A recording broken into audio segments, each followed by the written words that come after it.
Welcome back to the Untitled Velo podcast. I'm Adam Cohen, joined by Henry Winkelhake, and tonight's episode doesn't cover too much. Won't be our usual hour and a half show. This one might be about half hour to 45 minutes. So for those listening on the driveway home or just wants a quicker episode, this one is for you. Yeah, it may not be a marathon episode, but we're going to still have an awesome sprint of baseball. A little bit of news to give you. Getting back to spring training, things starting to heat up a little bit. But also getting to continue our position preview series with first base.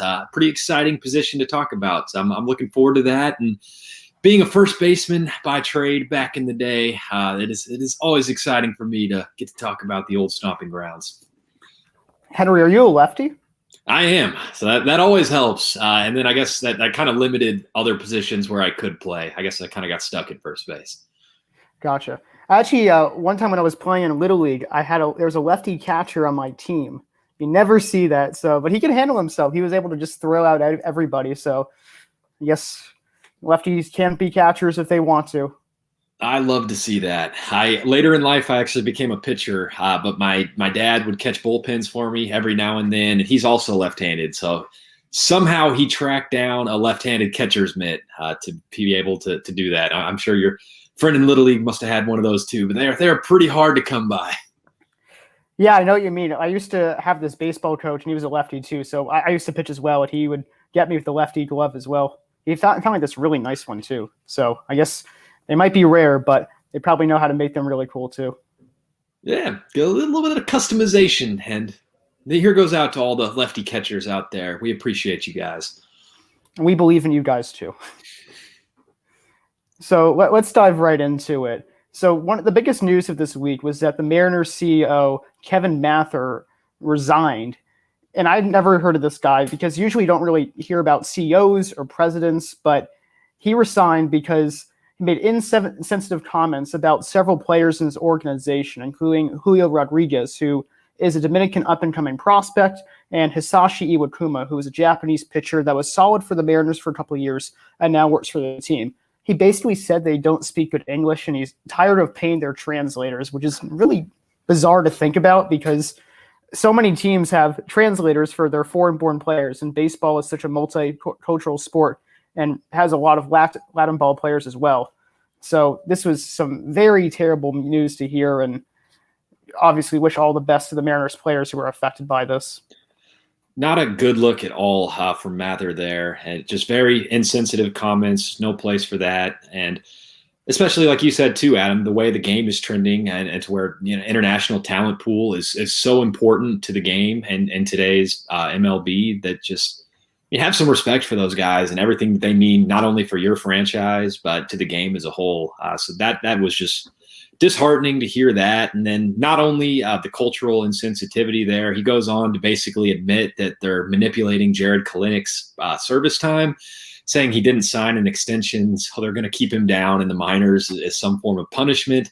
He also called they're pretty much their best player for the last decade or so, Kyle Seager, said he was boring.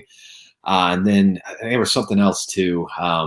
Trying to think of who the pitcher was, but basically made up an altercation about him like pushing a teammate up against the locker. The whole thing was fabricated. I think that was Marco Gonzalez. Okay, right? There we go. Yeah, it was Marco Gonzalez. Thank you. But he was just all over the place, just saying all kinds of crazy and offensive things. And then rightfully so, the pressure mounted and calling for his resignation. And it's good for the Mariners franchise, I believe, to be moving away from that kind of attitude, especially with, the tension that already exists between the players and the front offices / ownership across all of baseball. It's just really highlighting a lot of that distrust and kind of the tension between those groups. And this doesn't do anything to help that. I think also this is just so untimely as well because of the whole anti-racism ideology. You can even find this on MLB's website for tips on being anti-racist. So the game's starting to get more involved with this. I think also Jeremy Lin just spoke out about how Asian Americans are having a rise in hate crimes as well. And then he does this to Iwakuma. So just a really, really poor look for the organization. But at least he's out of there. And I also just can't believe that he was president of their team if he's just going to say all that negative stuff. Of course, it's going to bite you in the butt eventually. Right. Like, I mean, you're used to front office guys like trying to, build up their team, say nice things about them, and want to support those guys. That's how it should be. That's what the role is for. You're not there to tear down your own players and try and make them look bad. So it was, not only unethical of him, but unprofessional too, and just not the kind of guy that you want to be having calling the shots in your organization. So good to see moving away from him. Yeah, I agree. And I also want to go back about Jarred Kelenic too, because this isn't just a player being disgruntled with his organization. This guy was tearing it up in Double-A. Of course, it's a 2020 season. The Mariners have nothing to lose since they weren't going to make the playoffs anyway. They were a little bit competitive, but not really. They easily could have called him up. So there is grounds for bases that Kelenic could have came up last year. And this is a terrible look too, because he's one of the best up-and-coming players in the game, and to already start him off on a bad foot, they might not be able to make that extension in the near future or keep it in the long run as well.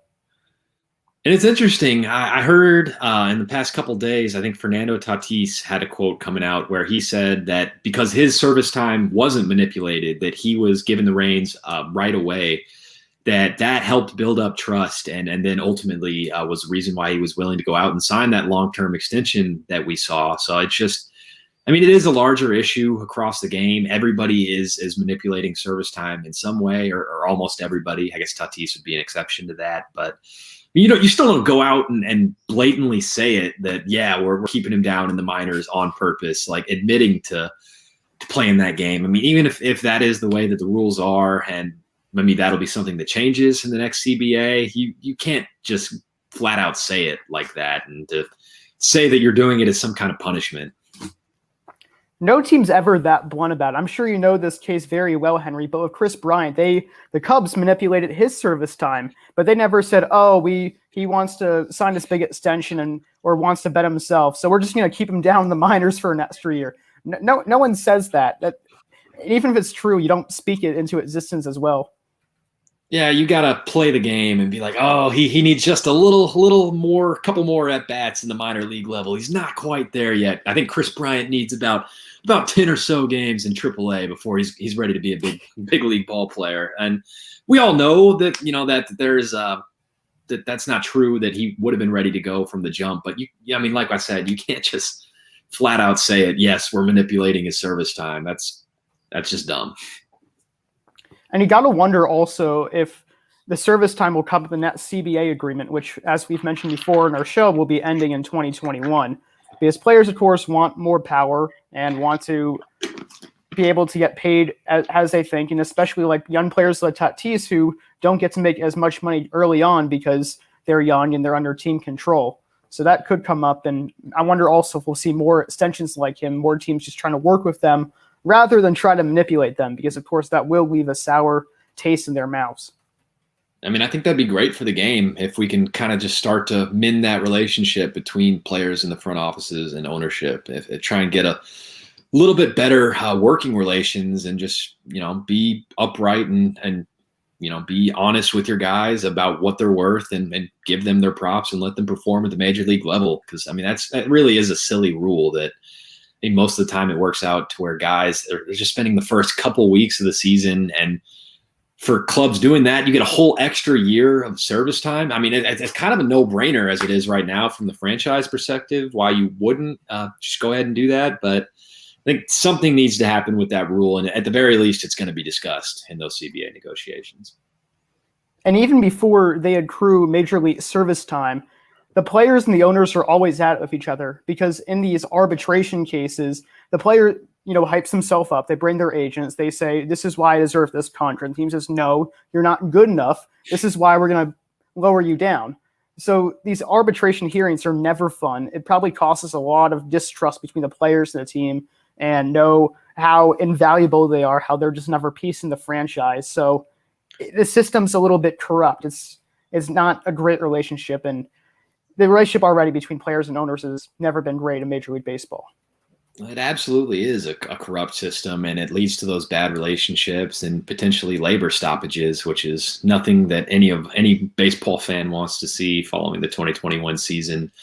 But it's just not great for the game, and it's not good from a fan's perspective either, because then people looking from the outside, they're like, all these baseball players or baseball in general is just a greedy sport, which I tend to sympathize with the players that they're just trying to get their fair share of the revenue, and it's a multi-billion-dollar industry. So I think the owners are mostly to blame there, and that they're just being a bit greedy, I would say. I would agree with that too. And once again, we saw this of how the players were the ones who really helped out the minor leaguers during the pandemic. Most of the teams just didn't really care about them. So always for the players, we want the best for them. Yeah, they're the ones who play the game. They're the ones that are fun to watch. I don't tune in and watch my Cubs games because I love the Ricketts so much. I want to see KB and Javi Baez and Anthony Rizzo, and I want those guys to get big contracts so they can stick around forever. Yeah, of course. And I think the Ricketts are one of the better owners, but overall, the owners definitely could have better relationships with the players. But moving on into some MLB transactions that occurred this week, Braves manager Brian Snicker signs a 2-year extension with a 2024 club option. And Snicker's been incredible for the Braves. They've won the division for the past couple of years now, and this was a very deserving contract. I agree. Definitely an up-and-coming roster and kind of wanting to keep that momentum rolling in the future. So I think a good move to go ahead and lock up Snicker through 2023 at least with that 2024 club option as well. The pushback that I would have to that is the Braves still haven't really been able to get over the hump, something that I know has kind of plagued them for the better part of this century. The Braves are always competitive, always winning divisions, but still not able to really get there and win the championship. And as I was looking into this deal before the podcast, Adam, I was reminded that they blew a 3-1 lead to the Dodgers in the NLCS last year. And I had that slipped my mind. I didn't realize they were up 3-1 and blew it. And not to say that's all on Snicker or anything, but that would be the pushback that I have. I still think it's a good deal, but I would be more in favor of it, I guess, if the Braves had it's an obvious statement, I guess, if they had won a championship by now. But that, I guess, would be the devil's advocate, the pushback I would offer.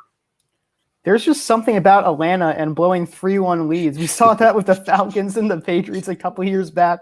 So I don't know. It's maybe a little bit of a curse for them right now. But it wasn't a 3-1 lead. But I'm thinking the Indians there. But they blew what was it, a 31 to something lead, a 20-3, I believe, right? Yeah, it was a huge lead in the third quarter. Maybe that's where the 3 came from. But regardless, the point holds that Atlanta sports in general is a bunch of choke artists for the most part. And I appreciate you saving me there too, and finding where I knew the reference from. Yeah, but yeah, I think the Braves very well could win a championship in these next couple of years. So I don't hate the move at all. I wonder what he got paid. See if he got another ridiculous contract like they give out to Ozzie Albies and Ronald Acuna, because I know those guys got absolutely shafted by the front office in their deals. So it'd be interesting to see what Snicker's making. Yeah, that actually, honestly, about Albies, that goes back to where we're talking about extensions too, because if teams bet right on their players, then they can get them for even more affordable prices. And that's just that cat and mouse game too. Absolutely. And Ozzie Albies never should have signed that contract in my opinion, but it does kind of go back to the trust thing. If you're willing to give him, 7-8 years or something, what he got on that deal, and it's making a commitment to him. Granted, it's very, very low cost and team friendly, but he wanted to secure his future. And I guess if nothing else, it's something of a trusting relationship. For sure. Also, going back to the manager point, it's funny that you mentioned how the Braves haven't been able to go over the hump because managers have been fired for less. We even saw this with Rinck Renteria, former Cubs manager as well, who got booted from the White Sox despite taking them to the playoffs. And even just a couple years back for the Yankees, when Joe Girardi couldn't get the Yankees past the Astros, the Yankees didn't re-sign him, and they got Aaron Boone instead. And they absolutely have been managers who've gotten the axe for less. But as a whole, they've been pretty good, and haven't bottomed out at any point. Haven't been very upsetting in any particular year since he took over in 2016, I believe, was his first year. So, and they're still a young team, which he clearly is building and developing those players in a way that the front office and ownership is happy with. So, looking to continue that momentum, and it's not like it's not like MLB manager contracts are the hardest thing in the world to get out of. I know there's usually some kind of buyout option, and you can get rid of him if something catastrophic does happen, another 3-1 lead blown perhaps in the next couple of years. Yeah, that's true. And he's still been a pretty good manager. And this isn't, of course, not a bad move. Just we want to point out the history behind it as well. And speaking about a player who's had a lot of history in Major League Baseball, Shin-So Choo is pretty much gone from Major League Baseball altogether as he signed a 1-year, $2.4 million deal with the I think that's how you pronounce it, SK Wyverns in the Korean baseball organization. He had a 16-year career in Major League Baseball. He was famous for signing a 7-year, $130 million contract with the Rangers back in 2014. Other accolades include he's a one-time All-Star, hit for the cycle, and also had 200 homers and 157 stolen bases. So he was a great player. I remember this guy was just an on-base machine. He was a 2020 player as well, and he was just a very fun player to watch too. He was an all-around great offensive player. I know the defense a little bit shaky, perhaps later in his career as he got older, but you can't really fault him for that. As everybody ages, it's at some point. And really, what I thought about Choo and the context of him moving to KBO is he is definitely a casualty of the NL not having a DH this year. That just kind of cut his options in half. And I think he definitely would have ended up finding a job somewhere in baseball if the NL did have that universal DH this season. Because, I mean, he's lost a step to where you wouldn't necessarily maybe want to commit an outfield spot to him. But I mean, you pointed out the stats there, Adam. He could still hit. So I think he would have found a home if that hadn't been the direction they moved forward with this year. You're exactly right. He was just a year removed from having 3 straight 20-homer seasons, and other players who could have easily signed a DH role in the NL could have been Edwin Encarnacion or Yasiel Puig, and those two are still having trouble finding jobs, and both of those are very deserving of a major league deal too. And yeah, I'm interested to see what happens to them because it's not a sure thing that they will have jobs to start the season. I mean, as we said at the top of the show, it's spring training now. I think there actually may have been a spring training game today. I know the Mets and Marlins were supposed to go. Did they end up playing? It's either today or tomorrow. We should know this. Yeah, I know. It's coming at some point. Yeah, coming soon. Yeah, it really does. Yeah, sorry, go ahead. We're just that deep into spring training and I mean, this happens kind of more and more that we see guys, free agents go this deep without having deals, but I mean, not having the DH for players and with that skill set, it definitely limits their options. And that's another reason why I expect we'll see the universal DH with the new CBA. I think we will too. And just more on your point about free agents signing later on, we also saw players such as Craig Kimbrell and Dallas Keuchel sign contracts mid-season. And it's so important they get to play spring training because that's how they prepare. They're seeing the competition again, just getting thrown into the fire. It's not right up to major league level. They play in the minors for a bit, but it's not the same thing. Spring training is supposed to be drawn out. You're supposed to have your ups and downs, hills and valleys, or peaks and valleys, and then you're supposed to go to the major leagues and everything's okay. But that's not the case. And I think that's especially important for pitchers needing to get stretched out. And you look at how short the season was last year, where our inning leaders on the pitcher side are throwing something like 70-ish innings, and now you're going to expect them to go out and throw 200 this year. So you really need those spring training outings to get stretched out, get your arm in shape. But from a hitter's perspective too, I mean, just having your timing ready to go, it's hard enough to hit a baseball against major league pitchers as it is with all the regular preparation and everything, but to just come off of the street and do it, with no spring training game action, anything like that is asking a lot and kind of maybe setting those guys up for failure. Honestly, I can't even imagine players signing late 20 years or so ago, because nowadays players work out so much in the offseason. That wasn't the case 20 years ago. They took time off, they went fishing, they did hiking, they spent time with their families. Now everyone is trying to get the edge over each other, so they work out the entire offseason, do bullpens, they get themselves prepared. But if this happened 20 years ago, they would have been just utterly wrecked if they had to start midseason. They probably wouldn't even have too many minor league stints too. They would have just said, like, all right, you're on that mound in 2 weeks, and they probably would have gone screwed over. I completely agree, Adam. I think the off-season conditioning that we see, and on top of that, the programs, the throwing programs guys are doing, like driveline baseball, the analytical movement too, that players are doing better than ever before and preparing themselves on their own. But still, there's no replacement for that live game action that you get in spring training and getting the timing down against live pitching or getting pitching to live batters. It's just no replacement for that. And so I think it is very important. And we see guys do struggle all the time when they're late getting there and not having a home and able to just get a regular spring training ramp up. There is nothing better than real game action. You can practice as much as you want, but you got to have that real game action if you want to be set to go. It's more than just getting ready. You need that game action, and then it puts you in that specific headspace too. Yeah, absolutely. But I'm happy to see that we got the games coming, man. We may not know exactly when they're starting, but we know it's within the next couple days at least. We've waited all winter, baseball fans. Spring training is back, which means the regular season is right around that corner. We got like 34, 35 days, something like that, but who's counting? Baseball is, for all intents and purposes, my friend, we're back. And it's so refreshing to have a full 162 game season. I know the pandemic, of course, is still raging on, still going to be in this situation for quite some time, but just have a normal baseball season and have just something in our lives now to be normal, that just feels really good. Yeah, I mean, and things are looking up from the pandemic perspective too, which on top of that, with 162 baseball games to look forward to, I'm on cloud nine, man. Life is awesome right now. For sure.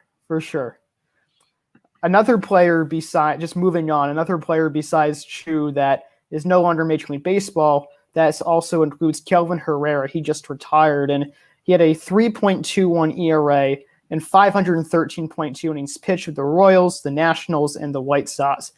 He is best remembered winning a World Series with the Royals, and he was part of the Big Three.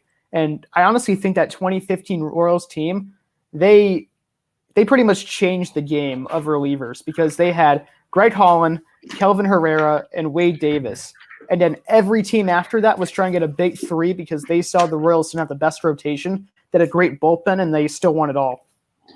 I did kind of revolutionize the way the bullpens are used in today's game, where it's not just having that one lockdown closer guy at the end of the rotation, that you really do need to have a handful of guys who can pitch in high leverage situations. They certainly did, and Kelvin Herrera will be fondly remembered for his contribution to that championship team. And just wild to think, it wasn't all that long ago that the Royals were that competitive and were a very, very good team, obviously winning the championship. But kind of fallen from grace here in the past couple seasons. But I mean, they're not the worst team in baseball, but I don't think anybody's picking them to go out and win a championship this year. But I mean, just being a small market team like that and limited resources, that makes it all the more special what Herrera and those Royals were able to do in 2015.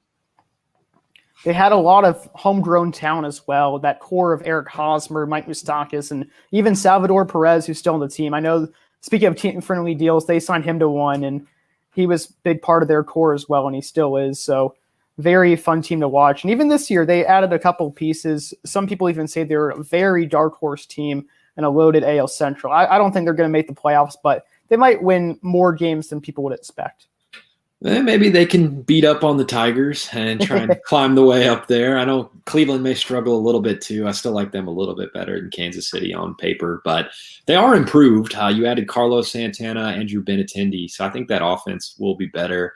You still got Mondesi, you got Jorge Soler. When you mentioned Salvador Perez as well, so they're not terrible. They added a pitcher too. Is it Mike Minor? Okay, there we go. And Holland, yeah. I think too. Okay, so hey, dark horse perhaps. Yeah, nice to see one of the Big Three reunite with the Royals too. Holland was such a big part of that team. Herrera was too. This guy threw 100 miles per hour. They really had all three of them throw 100, and this is what I'm talking about with how they revolutionized the game, because everyone in the bullpen nowadays throws 95 plus. And if you're not, then you have to be a side armor, or you have to be like Tyra Clifford or something, where you just throw a fastball change if your changeup's just crazy wicked. or you better have a slider that is breaking all the way across the plate or something. If you're not throwing that high gas, that high 90s gas, they had some of the most wicked stuff that we can remember in recent bullpen history. So good to remember that 2015 Royals team and all that Herrera meant to the game. Definitely. That was a very fun team to watch. And speaking of Tyra Clifford, actually, he just signed with the Diamondbacks. He signed a 1-year, $2.25 million contract with a $3.5 million mutual option for 2022. Other signings that we saw this week was that Jake Lamb signed a 1-year, $1 million contract with the Braves, and Ryan Tepera, who somehow got a down ballot MVP vote not because of his performance, but because Ryan Tepera sounds a little bit like Trey Turner and that he was an MVP candidate. But he signed a 1-year, $800,000 deal with the Cubbies. So a couple of interesting signings, low risk, low moves, but that's what you expect towards spring training. And don't hate on Ryan Tepera, man. He deserved that MVP vote last year. He had a decent year in the bullpen. I know he had a 3.92 ERA, actually, I look up in now. 20 innings. It was under 4, so maybe that's worthy of an MVP vote. But you know what? Trey Turner probably deserved it more. So, but whatever. Thank you for that typo. And thank you for all the jokes that I see in Cubs Twitter circles about bringing back Tepera. And whatever, the bullpen needs help. I like to see it. Interesting to see Jake Lamb moving to the Braves. I think he was a bat that we really thought of as a good upside hitter a couple years ago. So maybe there's some bounce back potential there and what is already a very strong lineup. Don't expect him to get too much regular playing time, but maybe he can surprise some people and end up being an impact bat off the bench. And kind of interesting, too, to see Clifford going to the Diamondbacks. I know they're kind of in the dark horse territory at best in that NL West division. You got the Padres and the Dodgers out there. That is really, really tough, but certainly helps their bullpen. So, I mean, that could end up being a good signing for them, but not sure putting them over the top and catapulting them into that race by any means. Yeah, this is more just a deal for the Diamondbacks to just fortify their bullpen a little bit. They can't be, completely terrible. Their bullpen isn't great as it is, especially after trading away Archie Bradley last year. So Clifford might be their closer. He's going to be their setup man, but he'll be one of their better relievers. As with Lamb, I like this deal for the Braves. Doesn't cost them too much. He has always been a power threat. He's struggled in recent years, but he did have a nice sample size when he was traded to the A's from the Diamondbacks, an 882 OPS in 13 games. So perhaps he can relive some of that magic and help out the Braves a little bit. And then Tepera, of course, just helping out that Cubs bullpen, which Henry knows pretty well, needs a little bit of help. Yeah, especially now that as we start spring training, you start to hear the managers committing or not committing to their closers. And Craig Kimbrell getting the vote of confidence from David Ross that he is going to be the closer, which, makes sense. You pay him all that money. And for how terrible he was for stretches in 2020, he did kind of rebound in September. So hoping maybe there's still some life in that arm. But it doesn't hurt to have a guy like Tepera to be able to fall back on, especially, I know, Jeremy Jeffress still out there in free agency. He was probably our best bullpen arm last year, and doesn't appear that we're bringing him back. But you can never have too many bullpen arms is the bottom line. Definitely. You even saw with the Yankees, too, just going back to my home team, because they added Justin Wilson, and they also added Darren O'Day, and they already had a decent bullpen as well before that with Chapman, Britton, and Green. So they're just trying to fortify that. The Cubs are trying to do the same, and Tepera will be a good late inning reliever for them, and Kimbrell too, of course. I wish him all the best. This guy was really on a Hall of Fame track. He even started out better than Mariano Rivera starting out his career, but then he's really kind of fallen off since the 2018 World Series with the Red Sox. It's been a fall from grace for him, but he's got time to turn it around. He's not ancient yet. I think he's like 34-ish or so. Mm-hmm. So. And he's still throwing decent-ish velocity. It's not what it used to be. But, yeah, maybe a turnaround in the works. I certainly hope for it if the Cubs are going to be playoff contenders this year. Definitely. And finally, moving on to our top 10 first baseman list and just going right into it, my number 10 pick is Vladimir Guerrero Jr. So he lost 42 pounds before spring training. And it's so funny because I saw this on Bleacher Report, and they said every single player goes into sprint training saying, I'm in the best shape of my life, and this year's going to be my year. But I want to believe the hype for him, because you don't see players losing 42 pounds. You see them losing 5 or 10 pounds, or maybe doing different exercises or some other type of conditioning. But he's Guerrero Jr. This guy has an 80 grade hit tool. I don't think almost any players ever received that as a prospect.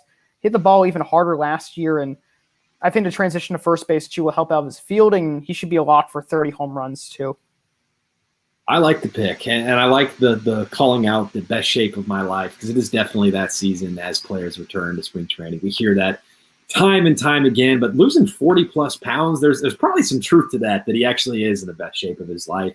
And I think that could help him a lot. We saw, he was already a great player at the weight that he previously played at, more so in the minors. He had that kind of historic minor league numbers, was one of the best, most anticipated prospects that we'd seen in quite some time. And we know he has the power too. I think it's just he hits a whole lot of ground balls is the thing that kind of hurts him. But that's something that conditioning could potentially help with, be able to get that backside through more and help with the launch angle perspective. I think we could finally see the breakout for Vlad. He's only going to be like 22 next year too. So there's a sense that it's coming at some point.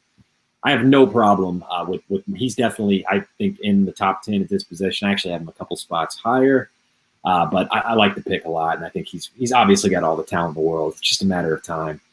But number 10 for me, actually, I think this may be a topic of debate. I looking at your list, I think you may like him a little bit more, Adam, but I went with Max Muncy, the Dodgers first baseman, who's a multi-talented guy on defense, can play a couple different positions, plays a little second base. I think he's slotted in at third from time to time as well. So I like the defensive versatility, but he's mostly an average glove at first base, which nothing really wrong with that. Good to even great power. He's topped 30 home runs a couple different times, and career OPS of 843 certainly is impressive. The reason I was kind of hesitant on Max Muncy is it's not a super long track record for him. We've really only seen like the 2 good seasons, and what I believe is 2018 and 2019. Those were the years where he topped 30 home runs. And the batting average kind of holds him back for me too. A lifetime 236 hitter. We saw that get as low as 192 last year. So a little bit of contact issues is mostly why I had to hold Muncy down in my rankings. You're right, talking about how Muncy hasn't been this productive for so long, and there's certainly some truth to that. I think Muncy belongs in this new category of players who, once they have this late career change, they're ready to go, and they're firing on all cylinders. So I know that he had a down 2020. It's safe to be cautious for him, but I think a lot of first basemen on this list had a really down 2020, with the exception of the 2 MVP winners, of course. But right. Nevertheless, he was worth 10 WAR from 2018 to 2019, and I think there is reason to believe that he can bounce back, be a 30-homer player, and keep up a really good on-base percentage too, even if he doesn't have the lowest average. Then moving on to my number 9 pick, I put Rhys Hoskins. So honestly, I did not think I was going to put Hoskins in the top 10, but then I looked into it, and he was really hyped up as a rookie. He still had like 18 homers and a very small number of games, and he kind of like fell through a little bit just because of his defense, and people thought he was going to hit about 40 home runs when he's more of a 30-homer guy. He's still a 30-homer threat. He's not a great defensive first baseman, but he's solid on base percentage too. So he's been pretty consistent throughout his career with his power and his on base percentage. So that's why he's ranked a little bit higher than Vladdy for me. And I actually had Rhys Hoskins at number 9 on my list as well. So I agree with you 100%, Adam. He reminds me a lot of Max Muncy personally. It's the same power potential that it really hasn't been that long of a track record for Hoskins either. He'll be entering his 5th season. We perhaps have seen more sustained peaks for Muncy, I would say. But that first year when Hoskins came up and was just hitting all those home runs, just really did make me buy into that power potential as well, and making me believe he could be a 40 home run guy. He hasn't followed that up since. And the batting average is also kind of an issue for him, a lifetime 239 hitter. But, you see the power manifested in the lifetime 861 OPS, and he is an elite on-base percentage guy as well. The glove isn't all that great. Muncy actually probably has a better glove. So maybe I should have flip-flopped those guys in my rankings looking back, but I think they're pretty close. I would say Hoskins has been doing this a little bit longer than Muncy, and he's a little bit more predictable too. So I would still think your rankings are well within reason. Then moving on to number 8, I really want to put him higher, but I put Pete Alonso as my 8th pick. He's the rookie home run king. He slugged 53 homers in 2019, but he definitely fell down in 2020. He still matched 16 homers, and his walk rate and his strikeout rate were within career norms. He's actually the only first baseman predicted by Steamer and depth charts to have 40-plus home runs this season, and I would not be surprised if he tops that. I think I'm a little bit wary because he did have that sophomore slump, and he's still very new at the major league level. And I'm kind of in the opposite boat, Adam. I had Pete Alonso quite a bit higher up on my list, and I was just like looking for a reason to put him lower because for whatever reason, I don't love him. I know, I had to put him higher because that 2019 season was so amazing with the 53 homers, 120 ribbies, 103 runs. He had a 260 that year too, but he did see the average duck down to 231 last year. And it was pretty bad in the second half of 2019 as well. So there's a lot of swing and miss in his game and some contact issues, but as powerful a bat as anybody else in all of baseball. And the glove actually pretty good for Alonso too. I know it's not great, but it's not such a liability to where I would have to discount him too much. But yeah, I would like to see him improve the contact a little bit, but that light tower power, man, that certainly plays for me. So I have him a little bit higher up on my list. Number 8 for me was actually Vlad Jr., so I wasn't too far off from your ranking on him as well. I'm excited to see him move over, play a little bit of first base. It's going to be a stacked lineup for the Jays, so I think the counting stats are going to be there for sure for him, and it's, like I said, just a matter of when, not if, for when Vlad breaks out. Especially the Blue Jays having George Springer at the top of the lineup. I still think DJ LeMahieu is the best leadoff hitter in all of baseball, but Springer could certainly challenge him for that. He is a monster there. He can still hit 30-plus home runs from the leadoff spot. You don't see that every day. So he will certainly get on base a lot and set up for Vlad Jr. That'll be a very, very fun lineup in a tough AL East division. And speaking about players in the AL East, Luke Voight is my number 7 pick. He was the MLB home run leader last season. And I've always had a good feeling about Luke Voight ever since he came up to the Yankees and was traded to the Cardinals. He also does this really hilarious thing where every time it's a home run, he has a little like hop step. I don't think he means to do it on purpose, but he just has like a little like he walks and does like a little hop. So every time it happens, I know he's doing that somewhere. So he's fun just to watch excited, back. man. Yeah, he's just happy, and he's built like an absolute tank. I've seen this guy's workout routine. He's so strong. He reminds me of a younger version of Matt Holliday a little bit. And he has great power too. Definitely should hit 30 home runs this year, and he'll really get to do this over a full season. And people a little bit wary because of this abdominal injury back in 2019, but that seemed like a one-time thing. He put all those injury concerns to bed in 2020.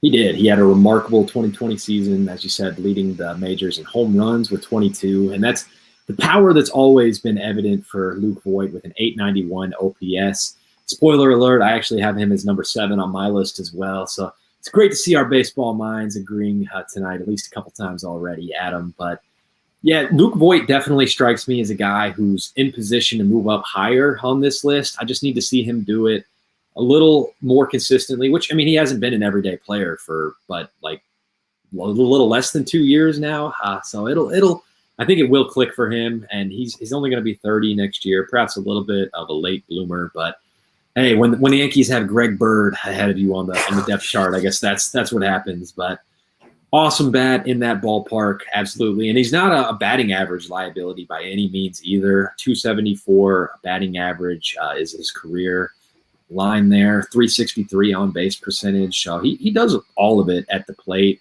And the glove's not really bad either. And yeah, he is a tank. Very, very in shape, that Luke Voight.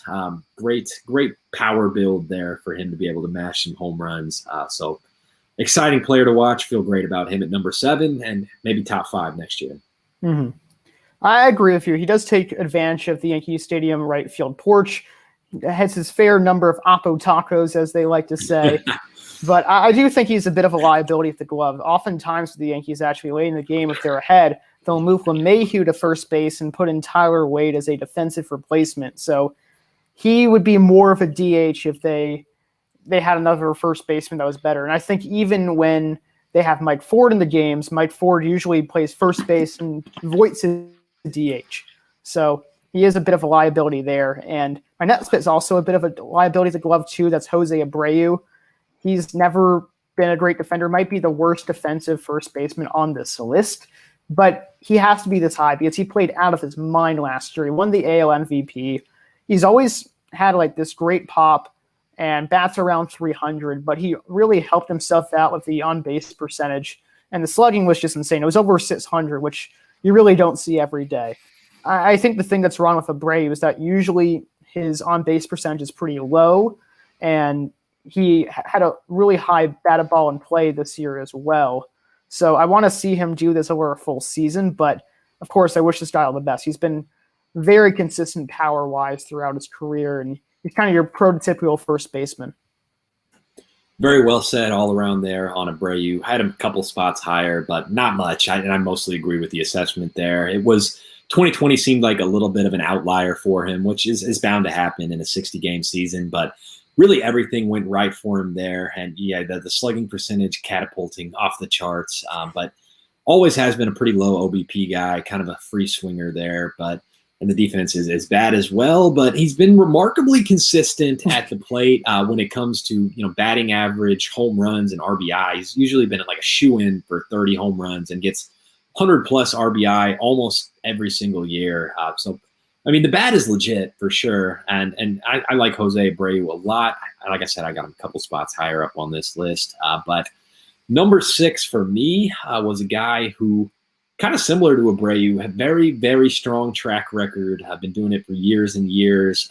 Been doing it even better, I would say, which is why, I guess I didn't rank him higher. But he's declined a little bit, and I should probably tell you who it is at this point. It's Paul Goldschmidt, the Cardinals first baseman, who was probably number 1 if we would have been doing this list for years and years and years when he was a member of the Diamondbacks. The bat has declined a little bit, but it hasn't, completely eroded or anything. He's still giving you 30-plus home runs, and maybe he's not batting 300-plus every year, but it's still a respectable 270. The glove is also very strong for Goldschmidt still. That's something that has stuck around, and it's going to be a stronger lineup with the addition of Nolan Arenado, so I think that should help some of his stats as well. I wish he still stole bases. That was always a very exciting part of his game in Arizona. But if he was still like a 30-homer, 20-steal guy perennially, I would be hard-pressed to maybe put him ahead of who I do have at number 1. I don't want to say his name yet, but it's probably obvious. I really miss him stealing bases, too. This guy, who was it? I think it was Jeff Bagwell, right, that stole a decent amount of bases. And it's always fun to see players steal, but especially first baseman too, because you never see that happening. And he was like, I think he had 30 stolen base seasons before, and he was just an amazing first baseman. I really thought he was on a Hall of Fame track record. He still could be. I have him as my next pick at number 5, and he's an interesting player because he didn't have too many homers in 2020, but he also did well batting average wise and had a better season by WAR as well. So I think he'll return to the 30-homer plateau and bat around 280 and probably about an 800-plus OPS. So he'll still be a great first baseman, but he's not the player he once was. No, he's not. But I hope that he can still – and I would guess that he's probably still on track to be in the Hall of Fame just because how dominant he was those years in Arizona. If he can stay as roughly what he is now for the Cardinals, do it another 5 or so years, I think he'll be going to Cooperstown, which awesome. He's been one of the more fun players to watch coming up in our generation. But number 5 for me is somebody who is a little bit younger and who is going to be 27 next season and has all the power in the world. I always talk and say nice things about the A's when Ben Rossi's not on, but Matt Olsen is my number 5 on the list. This guy hasn't done it yet, but dang it, one of these years he's going to hit 40 home runs, and he could even hit 50. I kind of thought he was a better OBP guy than he is. It's a career 338 mark. I thought he walked more than that, but I guess given that his batting average is usually pretty low, maybe it still does walk decently, and the OBP just isn't as high as it would be for somebody with a better batting average. It's a career 245 mark for Matt Olsen, but power is the main thing I love about him, and then the glove is actually really, really strong as well. On the opposite side of the corner of Matt Chapman, who also has a very strong glove. That's a very fun defensive and offensive, just well-rounded infield to watch for the Oakland A's. They really might have the best corner infield in baseball. You could also argue the Cardinals have that too. They have Goldschmidt and Arenado too. So I wouldn't be surprised by that. But I have Olsen ranked a little bit higher. He's one of the best defensive first basemen in the game too. He's won a couple of Gold Gloves, and I don't think he's going to be hitting 50 homers anytime soon. But he'll be hitting 30, can definitely hit 40, and that on base percentage is a little better in the past couple of years. Can get it up to 350 a couple of times, and he's still a relatively young player, so that can always grow too. For my number 4 pick, I'd put one of Henry's players, Anthony Rizzo, and I've always liked Rizzo. He's just a fun first baseman. He's not your Adam Dunn type of player, 40 home runs, bunch of strikeouts, bunch of walks, but he'll hit 25 to 35 home runs, plays some good defense, and gets a great walk rate too. He also gets hit by a lot of pitches because he stands really close to the plate, so that helps OBP too. He had a bit of a down year in 2020, but he was also a victim of a 218 batted ball in play, and for those who don't know, the average is 300, so that's very, very low for him, and he should be a good bounce back candidate next season. And I appreciate you giving my guy Rizzo some props. I have him a spot higher on my list, but I love that man, and he is kind of an anti-Adam Dunn. He doesn't have the 40 homer upside. It's usually kind of mid-20s, maybe get up to 30 a couple years. Hasn't done that since 2017. Granted, it was 29 homers. Oh, no, it was 27 homers in 2019. Sorry, I was looking at doubles. But he great defense, good batting average, usually gets on base at a high rate. That's kind of his game there, and getting hit a lot does help. But kind of just the heart and soul of that Cubs team. And he actually has something that I don't know if anyone else we've covered on this. No, I don't know if anyone else we've covered has a World Series ring, and Anthony Rizzo does. I don't know if we've named another player. I know nobody else on my list. No one else on my list too. That's a really good point. So, hey, he has a lot of street cred in that regard, and he was a huge part of that 2016 run. I just love the Brizz movement too. There were so many good commercials of them, and they really hyped him up so well. That is one of the better bromances in the game, I would say, him and KB. And I'm going to be very sad if they do get separated after next season, or maybe even earlier if there's a midseason trade. But love me some Anthony Rizzo, great all-around player, great leader, great human being, cancer survivor as well. So awesome for doing that, Anthony. We love you. I love you especially. But number 4 on my list, I know we talked about him already. The other first baseman in Chicago and the reigning MVP in the AL, Jose Abreu, really just all came together for him last year. And I think we pretty well covered it for Abreu, that he's not that great as he showed in 2020, but he's still a remarkably consistent and productive bat at first base, even if the glove is a little bit shaky. So got to give some respect to the reigning MVP. Oh, yeah. He was very deserving of that award. I was kind of more in favor of Jose Ramirez winning it all just because he had power and speed and defense, but Abreu was by far the best hitter in the American League last year, which is saying something when you're playing the same league as Mike Trout, of course. Absolutely. Moving on, my number 3 pick is Matt Olsen. Pretty much have covered him as well and pretty in-depth. He's best fielding first baseman all of baseball. He can certainly hit 40 home runs. He's starting to have an above average on base percentage too. Not too many flaws in his game.